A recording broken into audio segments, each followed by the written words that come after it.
ఆంధ్రప్రదేశ్ ప్రభుత్వం మరో కీలక నిర్ణయం తీసుకుంది. ఇకపై రవాణా శాఖ సేవలన్నీ ఒకే గొడుగు కిందకు తీసుకురావాలని భావిస్తోంది. అందులో భాగంగా వాహన్ వెబ్సైట్ సేవలను ప్రారంభించాలని నిర్ణయించింది. తొలుత ఎన్టీఆర్ జిల్లాలో ప్రయోగాత్మకంగా వాహన్ వెబ్సైట్ సేవలను ప్రారంభించి ఆ తర్వాత రాష్ట్ర వ్యాప్తంగా అమలు చేయాలని నిర్ణయించింది. వాహన్ వెబ్సైట్ను కేంద్రం 5 ఏళ్ల కిందటే ప్రారంభించింది. మరి దీనికి సంబంధించిన డీటెయిల్స్ ఏంటో ఇప్పుడు తెలుసుకుందాం. ఏపీలోని వాహనదారులకు గుడ్ న్యూస్.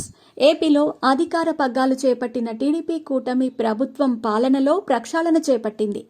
గత ప్రభుత్వంలో అనుసరించిన పలు విధానాలను టీడీపీ కూటమి ప్రభుత్వం మారుస్తోంది.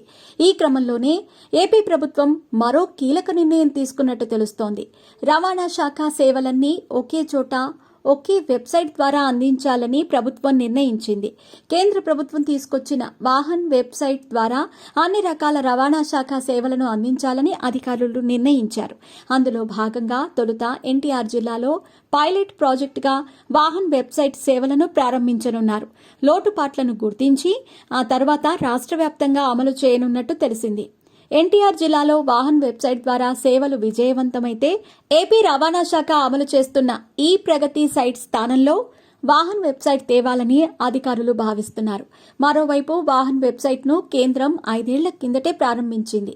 దేశవ్యాప్తంగా ఒక్కో రాష్ట్రంలోని రవాణా శాఖకు ఒక్కో వెబ్సైట్ ఉండటంతో ఇతర రాష్ట్రాలకు వెళ్లిన వాహనాల డేటా సేకరణ, తనిఖీలో ఇబ్బందులు ఎదురయ్యేవి.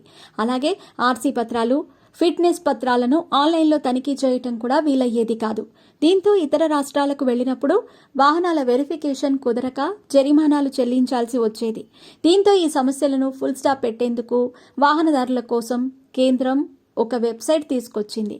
పరివాహన్ పేరుతో వెబ్సైట్ తీసుకొచ్చిన కేంద్రం ఇందులోనే సమాచారం నిక్షిప్తం చేయాలని అప్పట్లో రాష్ట్రాలను ఆదేశించింది.